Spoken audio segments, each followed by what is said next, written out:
Okay, now, let us do one problem on the concepts that what we have or learned so far. Okay. Now, the problem is given here in the slide.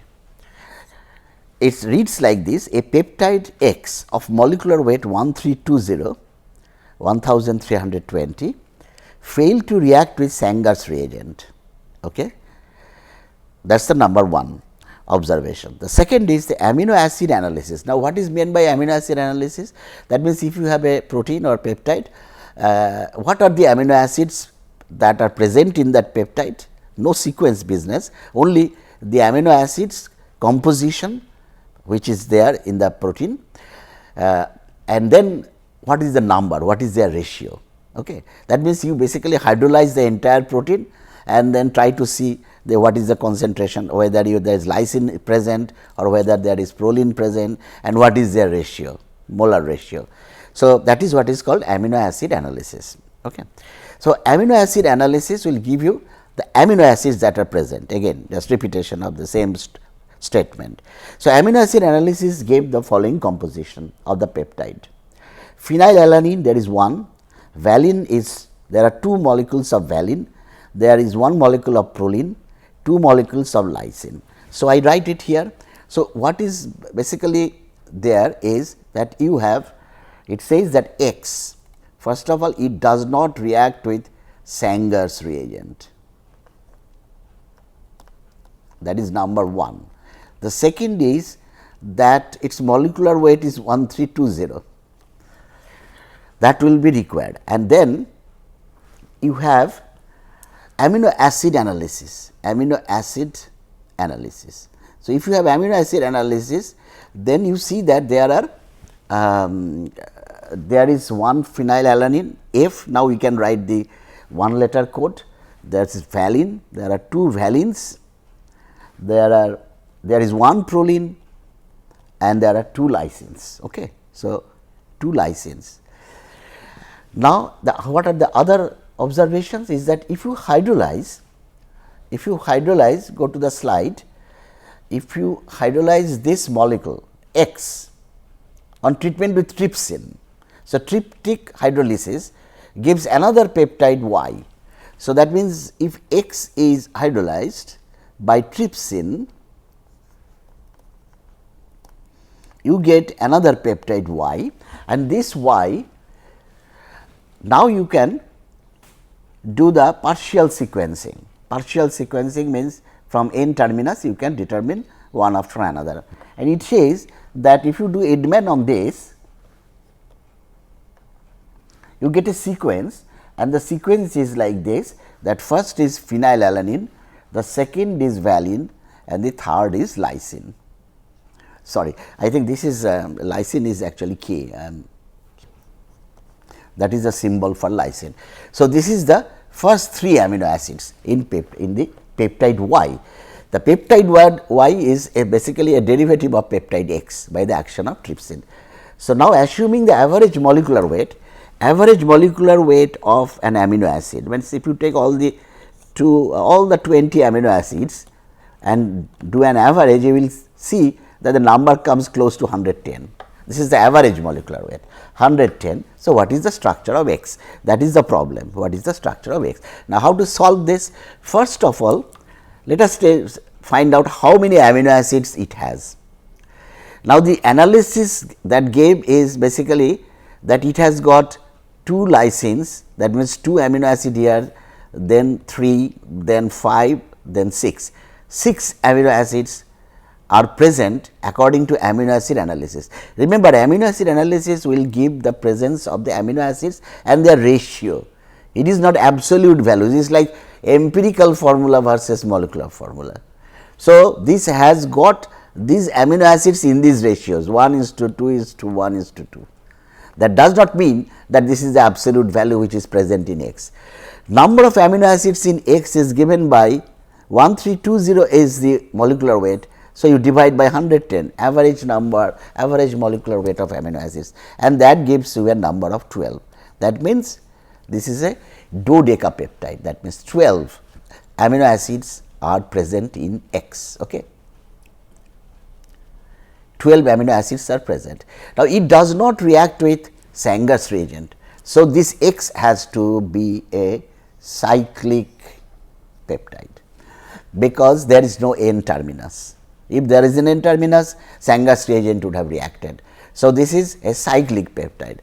The next point is, so we have now taken care of this point, we have now taken care of this point, we have also taken care of, we have not written any sequence here, but we have noted that this is just basically the ratio of amino acids. The absolute values actually of X will be 4 Ks, 2 Ps, 4 valines and 2 phenylalanines. That will make 12 amino acids. Okay. So, this will be the schematic structure of X. And now, when you treat with trypsin,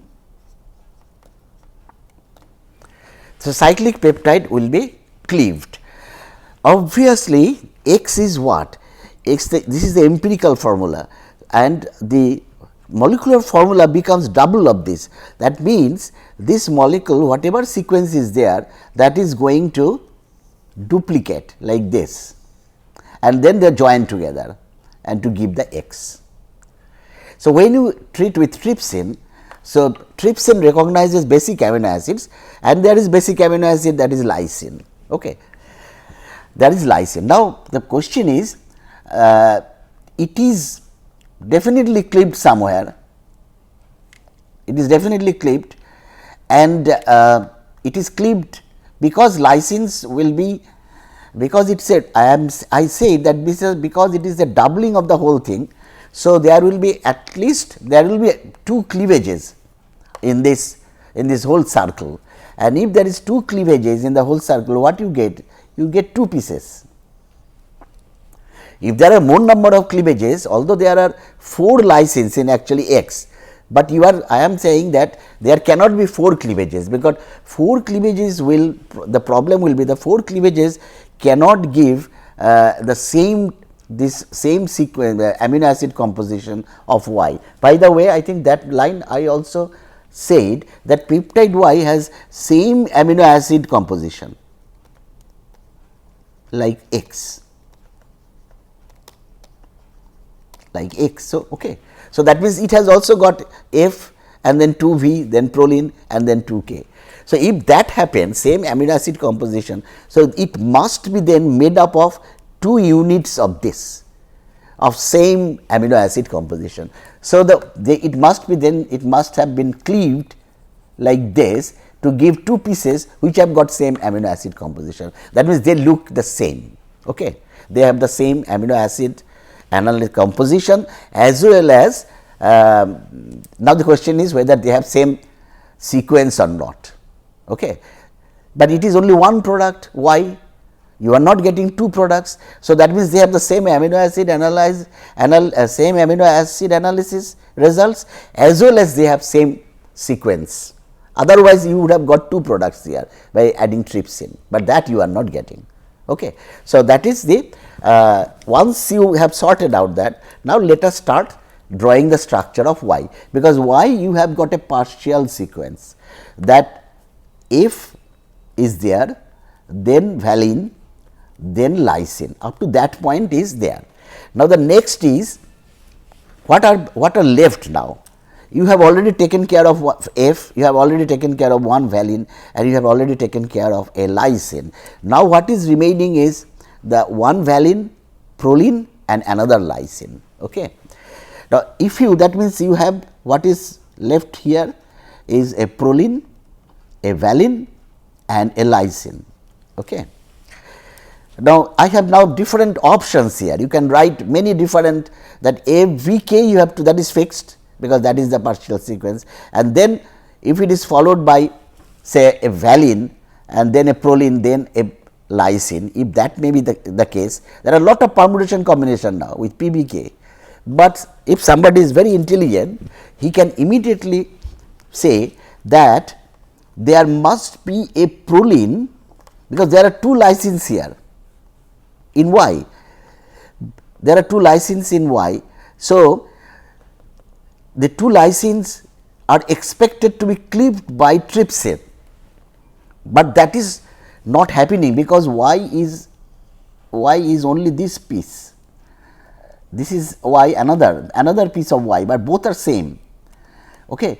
So, if the Y is cleaved again by the lysine, there are two lysines present in Y, remember, but you are getting only one cleavage on two sides. So, if that be the case, then there must be a proline which is after the lysine, because only if that happens, then you have got only another lysine is kept which can induce the cleavage only once. Okay. See, the other way, if you want from the very beginning ab initio, then there is a lot of wastage of time, because you can start writing many sequences that A, B, K, suppose after this I put V, K, P. So, this is Y, that is one possibility. Now, whether this will be correct or not, that is a question. In this case, what will happen, that there will be a cleavage here, because this is the lysine, however, there will not be any cleavage at this position. Okay. Then you can have another sequence A, B, K, then K, V, P, all these things are there, but I will as I said, you can continue on this, but then it will take a very time consuming route, but apply your brain that the F, V and K that was there, and then you try to put a proline to stop the breakage within Y, to stop the breakage within Y, that is very important. If you do not put proline here and if you put valine here, that means there should have been any cleavage here at that point, but trypsin is not doing that. Trypsin is giving the entire the 6 containing amino acids. Okay. So, that is the tricks here, and if you do that, so that is the proline. Now, you are left with only 2 amino acids, one is valine, another is a lysine. Now, you have two possibilities, valine, lysine, that is one possibility, the other possibility is F, B, K, P and then K and then V. Remember, this is your N terminus and this is your C terminus. Now, what we have to do to dimerize it, that it will be just the opposite way you write, that this will be K, this will be V, that will be P, that will be K, that will be V, that will be F, and then this will be CO and that will be your NH. Okay. So, this is one possible structure. The other possible structure is coming from this dimerization or cyclic structure of this. So, you write the opposite one, that might be better, might be easier to understand. First write from the opposite side V, K, P and then K, V, F. Okay. And then this is your NH, this is your CO, and on this side this is your CO and that is your NH. So, this runs from, this is the N, could have been N terminus, now there is no terminus in that sense, because it is a cyclic one. So, it is going like this. We started with F, thinking that the NH2 on this side and the carboxy on the other side. So, either this is X or either this is X. Now, which one is correct? So, now you see trypsin, if you give trypsin, so where are the cleavages? This is a lysine. Remember, trypsin recognizes basic amino acids and it cleaves on the carboxy end of the basic amino acid. This is the two important points. There is a basic amino acid, but after this there is a proline. I told you, if there is a proline, hydrolysis will not take place. Then there is a valine and then followed by a lysine. Now, this is the one. After this there is a phenylalanine. So, this there is no problem. There is no proline after this lysine. So, there will be a cleavage at this point, the carboxy end of the lysine. And again you come back here, NH, this is in the opposite direction, and you, when you come to this part, this lysine, that cannot be cleaved because there is a proline here, but this lysine and it is connected to phenylalanine. So, now there will be a cleavage here. Now, you see that this actually matches. The sequence here is F, B, K, P, V, K, and the sequence here is the same, F, B, K, P, V, K. Remember, you have to read from this side because this is the N terminus end of the lower chain. On the other hand, if this is correct, suppose, then what will happen? This will again will not be hydrolyzed because there is a proline, but this will be hydrolyzed. Okay. And where is the other hydrolysis point? The other hydrolysis point is this. Again you get this the same two parts. Here you get B, F, B, K, P, K, and on this side you get again B, F, B, K, P, K. Same. But where is the difference? Because our results say that the first three amino acids are F, B, K, but in this case the amino acids that will come out will be this B, then F, then V, then K, then P, then K. I hope you are understanding this. This is NH2 and this is CO2H, because now the breakage has taken place here. So, this is the first amino acid from this side and that goes up to this side, and this is the other way B, F, P, K. Yeah. So, only difference is that in this case the partial sequence will be this B, F, V, but in this case the partial sequence will be F, V, K, P, V, K. So, the partial sequence matches. So, this is the correct answer. Okay. So, that is this is a very tricky problem, a cyclic one, which is divided into equal parts with equal parts having the same amino acid composition, and then with trypsin. Remember, trypsin does not discriminate between cyclic or acyclic, that also we have learned from here, but Sanger's or the carboxy peptidase, that will distinguish between the C terminus, whether there is a free C terminus or whether there is any free N terminus. Okay. Okay. So far so good. So, we just learned how to know the primary structure, and we have also sorted out one problem, and that is a more difficult problem. There are even simpler problems like the other ones, and in the weekly assignments we will give different types of problems based on the primary structure of proteins for the first week. Okay. Now, the next thing is, next question is, okay, it is well and good that if you have a protein, the first thing that you want to know is to know the amino acid sequence. Now, you just reverse the problem, that I want a protein or I want a peptide which has a particular sequence. Suppose I want to make a peptide which has got V and then A and then G. This is a tripeptide, valine, alanine, glycine. Okay. So, it is now the reverse problem. Earlier I had a peptide, I want to know what are the amino acids sequences. It is now the reverse problem, that I want to make a peptide with a defined sequence. I take a very simple tripeptide, I do not want to make it really big, very small tripeptide, because the historical way how peptide synthesis took place, it is only first they made the dipeptide, they are able to make the peptide bond. Now, I will first highlight what are the problems associated with this. We know that valine, what is valine? Valine is having a side chain which is isopropyl. This is valine. And what is alanine? Alanine is only a methyl as a side chain. And what is glycine? Glycine does not have any side chain.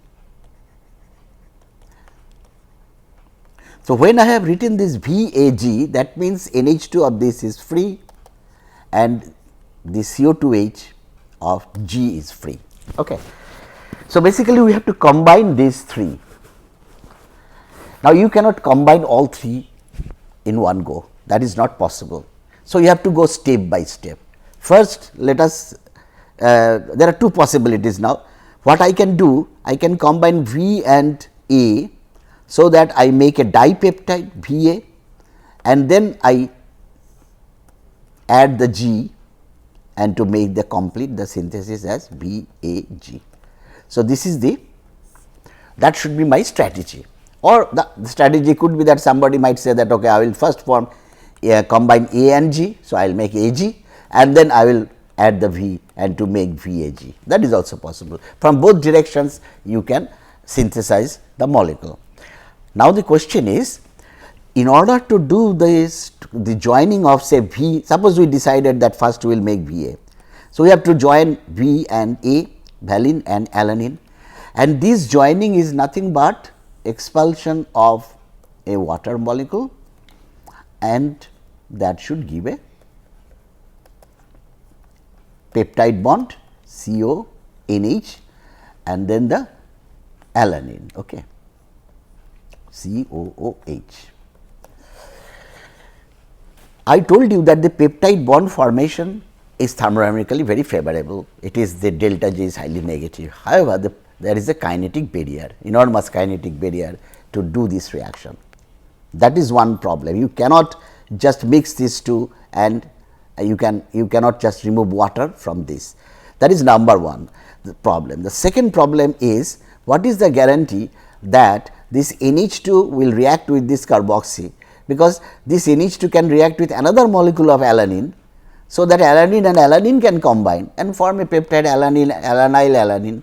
So, also valine can do that. So, there are these self coupling that can take place. So, that is the second problem, and that is the third problem. The third problem is that these molecules are chiral. When you make a peptide, we are talking about making, generally we are making L from L amino acids. If you require D amino acid for some purpose, you can also start with D, but the question is whether you are integrating, when you are joining these two, whether your chiral integrity is retained or not. That means, whether there is any percentage of racemization or not, because if there is any racemization, then your number of peptides will increase. L configuration of V plus L configuration L of alanine, okay. And if these two are joined, if there is any racemization L going to D, then you have a new peptide L configured V with a deconfigured A, or the vice versa, deconfigured V, the L configured A, or deconfigured V and deconfigured A. So, racemization is, so there are basically three problems. One is self coupling, how to avoid that. Number two is how to drive the coupling reaction, because it is, although thermodynamically favorable, it is kinetically unfavorable. Drive the coupling process. By coupling process, we are meaning the formation of the peptide bond. And the third is how to maintain the integrity, stereochemical integrity.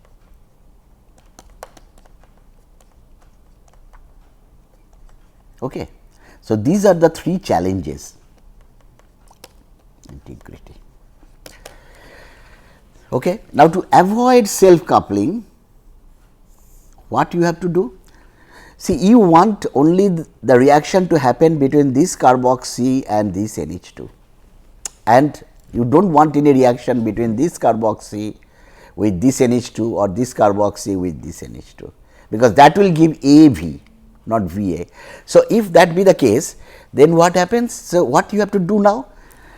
What is called the protection chemistry. See, you have to protect this amine so that it cannot participate when you are coupling this with this amine. So, this amine needs to be protected, okay. And at the same time, this carboxy needs to be protected. Then once you have these protected things, protected the N protected valine and the C protected alanine, then if you do the reaction at the appropriate condition, then only you can have the combination of or the desired peptide bond. So, that is, so to avoid this self coupling, you have to protect these amino acids. Okay. Another good part of protection is that these amino acids are actually water soluble, they are not soluble in organic solvents. Okay. When you do synthesis, it is very difficult to do synthesis in water. Today, everybody is searching of methods which can be done in water, that is what is called green chemistry. that is in the domain of green chemistry. Remember, enzymes work in water. Okay. That is why people are trying to mimic enzymes or use enzymes to do synthetic chemistry. But when you do peptide chemistry, this coupling, which is removal of water, you cannot do the reaction in water. If something is removed which is already present, you know by simple Larsa-Taylor principle that will not work. Okay. So, you cannot do it in water. By protection, what happens? This becomes soluble in organic solvents. So, your chemistry can be done in organic solvents. So, that is another advantage. The second one, how to drive the coupling process. So, when you want to couple NH2 and CO2H, now in the laboratory, what we do in especially the organic chemistry laboratory, if you are asked to determine or make an amide bond from a carboxylic acid, you know the way to do it is that make the carboxylic acid into an acid chloride by adding PCl5 or thionyl chloride or oxalyl chloride. So, that will become COCl. That means, you activate the carboxylic acid, and then if it is activated, the Cl is a very good leaving group. So, now the NH2 can attack the CO at the carbon of the COCl and the chloride will leave. So, basically what you need to do drive this coupling process is activation of CO2H group. However, in amino acid chemistry you cannot use PCl5 or SOCl2. I will tell you why. Third problem is how to maintain the stereochemical integrity. You know the stereochemistry comes from this hydrogen. Epimerization of this hydrogen or a racemization of this hydrogen involves removal of the hydrogen, because this is quite acidic, and then again putting back into the same carbon, and while putting back you actually invert the configuration. So, one should not use highly basic, one should not use basic or acidic conditions. Mild acid or base may be okay, but one should avoid the aqueous like sodium hydroxide or potassium hydroxide or HCl. One should avoid those type of reagents in the entire process. Okay. That means, one should avoid harsh, I can write also this, harsh conditions, because racemization also can take place even if there is a very tiny amount of pH is almost neutral, but if you heat it strongly during the coupling process or any of this chemistry that we are going to describe, then also there could be racemization. So, that is why these are the three things. So, first what it says that I told you that our first business is that if I want to make the dipeptide between valine and alanine, what I want to do? I need to protect the amine of valine, okay, keeping the carboxy free. This is valine, and I want to protect the alanine carboxylic acid and keep the amine free. So, these are the things. So, that should be COO some protection group here, and that should be NH some protection group. These are different. So, it's P1 and that is P2. Now, what are these protecting groups? Again, as I said, harsh conditions have to be avoided in order to minimize or completely remove the racemization. So, you have to use very mild processes. The protecting groups of amines are, there are many protecting groups, but I will just show you the very common ones. NH2 protection is done by one is called, these are usually converted into what are called carbamates. What are carbamate? Carbamates are NH, then CO, then O and then R. This comes from carbamic acid. You know what is carbamic acid? That is NH2CO2H, which is very unstable, which loses immediately ammonia and carbon dioxide, but carbamates are stable. Now, so this amine has to be converted into a carbamate, and this R should be such that this can be taken off very easily. So, based on this, you have R is equal to T-butyl, tertiary butyl, that is one, and the other one is CH2PH. That means, the amine basically is converted into NH, suppose it is CO, then O, then T-butyl is written like this, and this is your valine. So, the carboxylic acid remains there.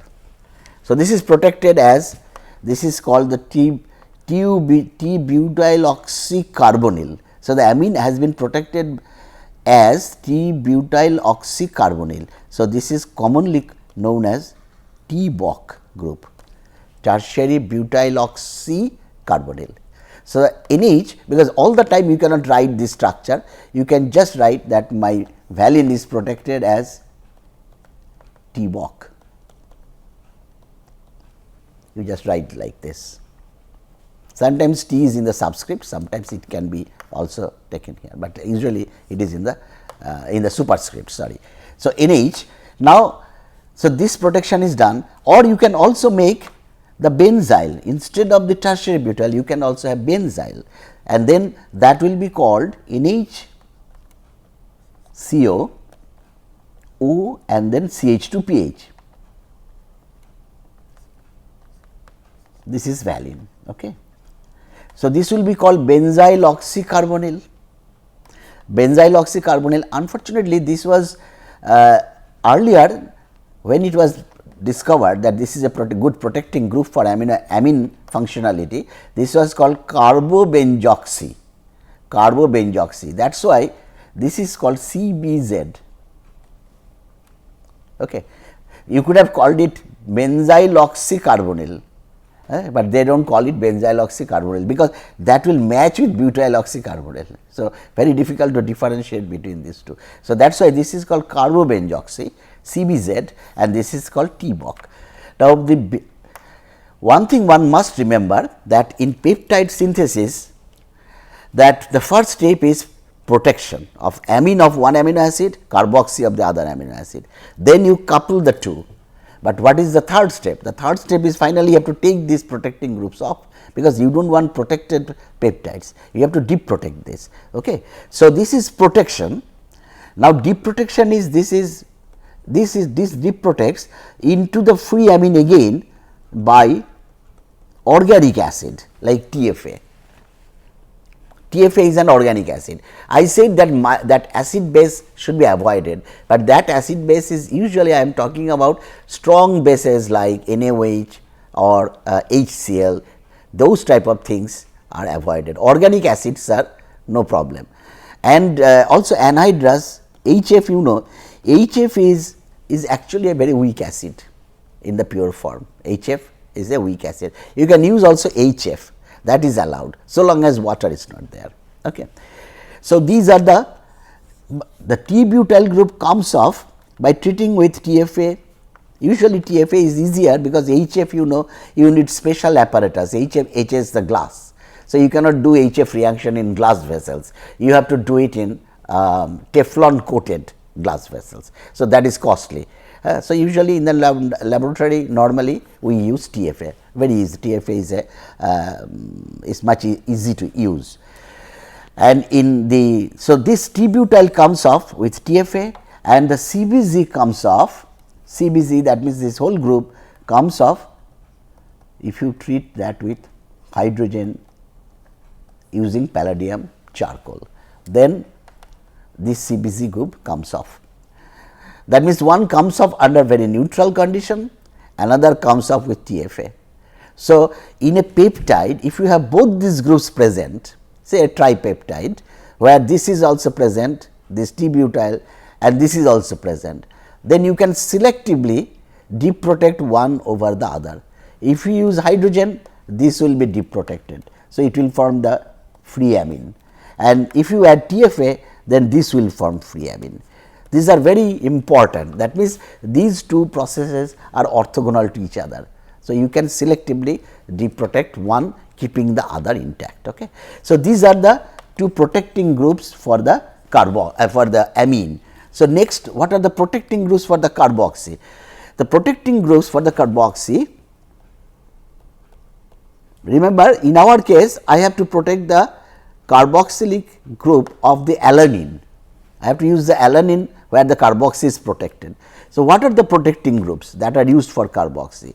The protecting groups are again under very similar way, that you have COO, it is converted into an ester, but not any ester, like R cannot be methyl or ethyl or those things, because you know methyl or ethyl esters have to be hydrolyzed to get the free acid, it has to be hydrolyzed using alkali or concentrated acid. So, this R cannot be methyl or ethyl. What is R?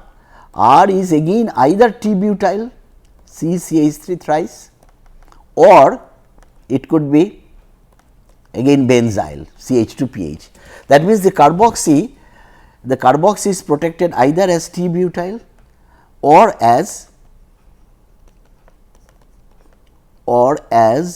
the benzyl ester. Remember, there are now lot of other protecting groups that are used, but I am saying you the most commonly used protecting groups. So, either T-butyl, that is one, or it could be benzyl COO CH2PH. Now, again their deep protection, this is the protected form. If you want to deep protect at the end of the day, so what are again the reagents are same.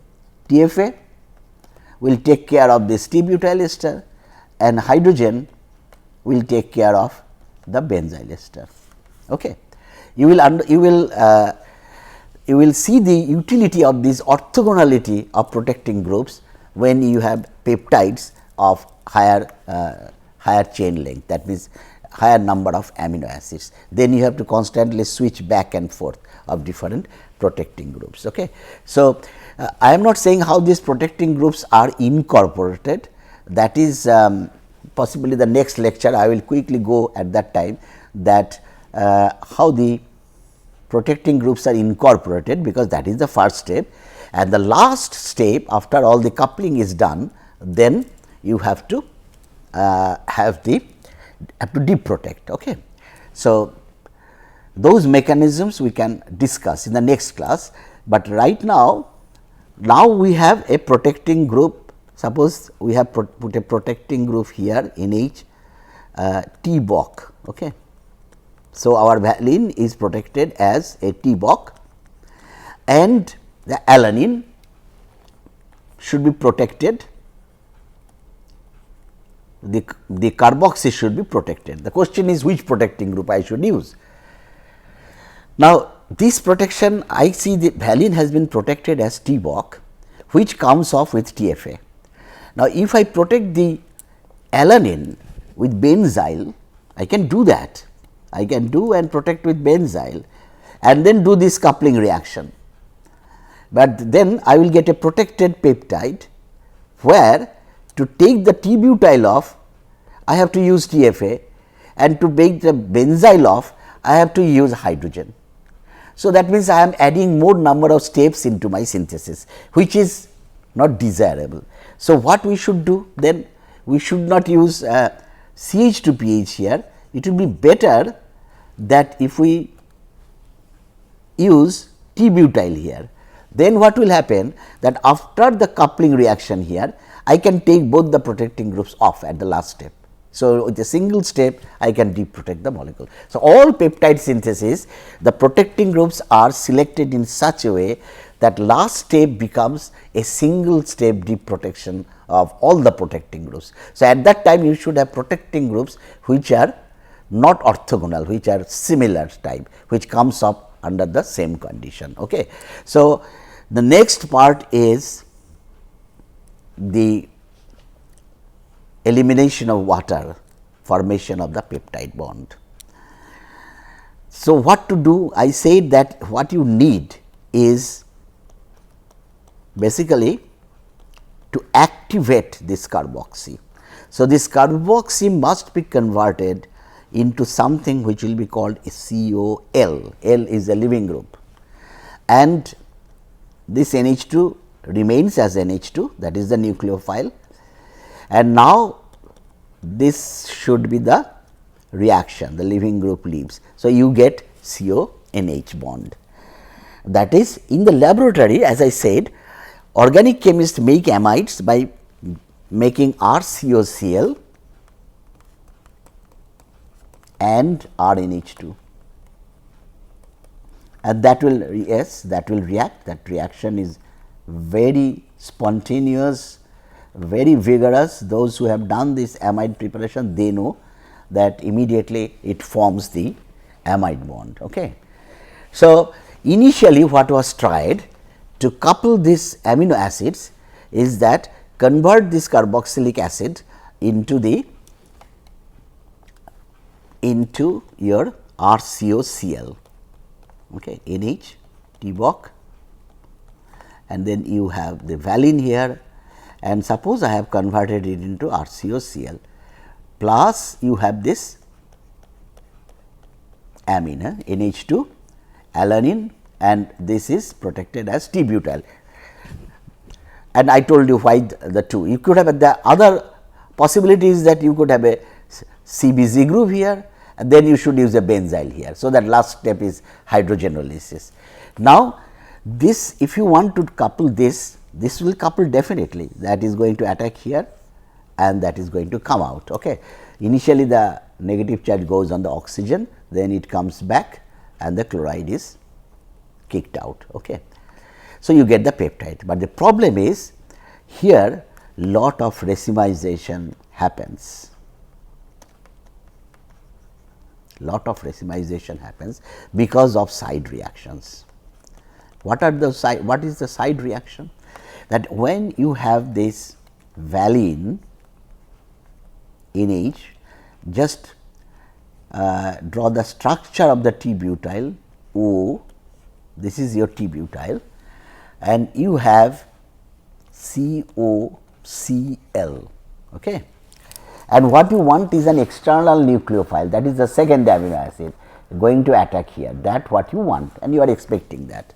That will happen, no doubt, but alongside something else will happen, and that is before the external nucleophile attacks, just like your methionine cyanogen bromide reaction, this now comes to this bond, the oxygen is activated and that is going to attack the carbonyl and the chloride leaves.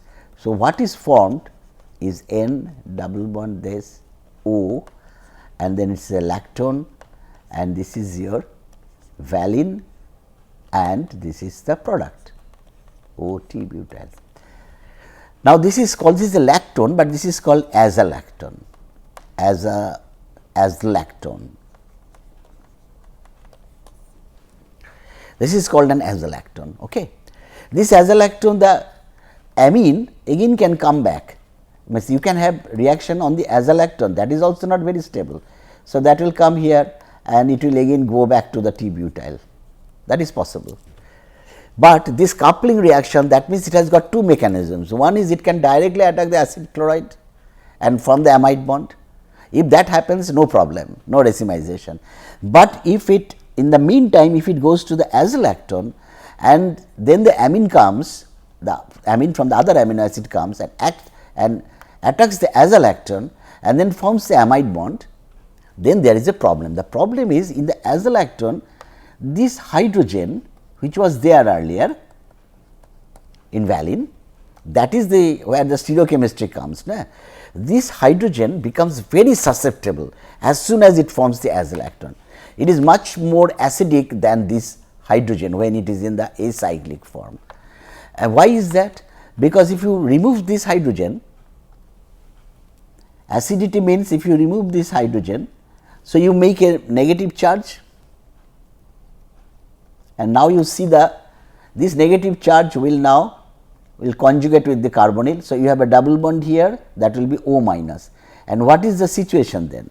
Then the whole thing becomes N double bond O and then O minus, and then there is a double bond. So, this, and then you have the valine. Now, this is what? This is an aromatic system, right? Oxygen lone pair and these be double bonds, 2 double bonds, that makes it aromatic. Okay. So, that means this hydrogen becomes extremely acidic, and by the time this RNH2 attacks this carbonyl, it has already, there will be some racemization that will take place before the attack of the external nucleophile. So, azolactone formation is a serious drawback of activating the acid group as the chloride. So, we should find a very milder version of coupling reaction, and that we will talk in our next lecture. Okay. So, what we have learned is basically that when you want to make a peptide of desired amino acids, then the first step is protection, the second step is coupling, and the third step is deep protection, and then you get the peptide, desired peptide. So, I just wanted to, I just highlighted some of these protecting groups, some coupling reagent, what was initially tried. I told you about this azolactone formation. I have told you how to deep protect also some of these protecting groups. Okay. Thank you. So, we will talk about other, we will go into deeper in the next lecture about all this coupling reagent, the coupling issues. Okay. Thank you.